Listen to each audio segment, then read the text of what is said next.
to whom the Declaration of Independence appeals, the supreme judge of consciences, to see the rectitude of our intentions, that we're not just rebels, we're actually defending the rights which England claims to be based on. It's the king that's the rebel, and we're trying to set things right in the name of human rights, universal rights. It was important to them not to be in rebellion. It was important for a political reason. They were smart enough to know that this thing's only going to be worthwhile if it wins, and they needed an ally since they didn't have ammunition or cannon or anything. They needed France. And they put France in a terrible position if we were rebelling against our king. If France helped us, it increased the possibilities of rebellion against their king. So they needed universal principles to defend. And that's the significance of the Declaration of Independence. It moved away from declaring the rights of Englishmen, the historic rights of Englishmen, which is the way they had talked, to recognize, no, these rights are not English rights. They're founded in nature, and that's the American originality. Okay, can anybody recite the opening words of the Declaration? Can we hold these truths? Anybody with a good voice stand up and resoundingly enunciate it. We hold these truths to be self-evident that all men are created equal, that they are endowed by their Creator with certain unalienable rights, that among these are life, liberty, and the pursuit of happiness. Do you have one more line? That to secure these rights, governments are instituted among men. And you deriving their just powers from the consent of the governed. Thank you. You got it.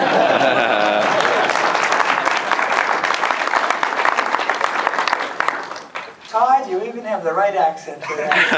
Just perfect. Just perfect.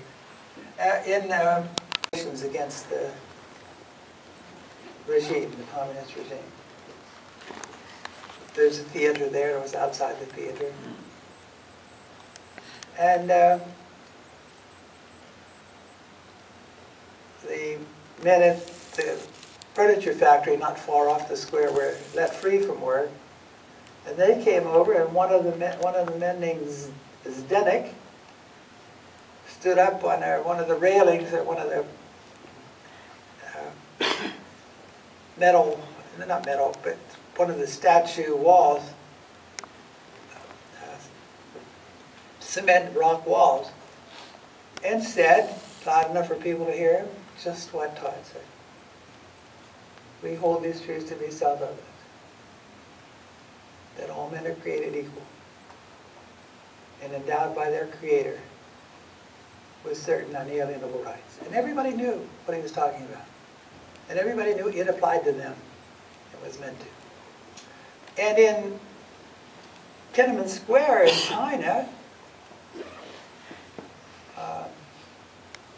just about the same time, remember the students who fashioned a statue for themselves at 15 or 16 feet high? I don't remember the height. And it was a statue of a woman. And it looked like, you know what? And somebody said to them, but why didn't you give her Chinese eyes? Because this is the liberty we mean. Now look at that statue of liberty.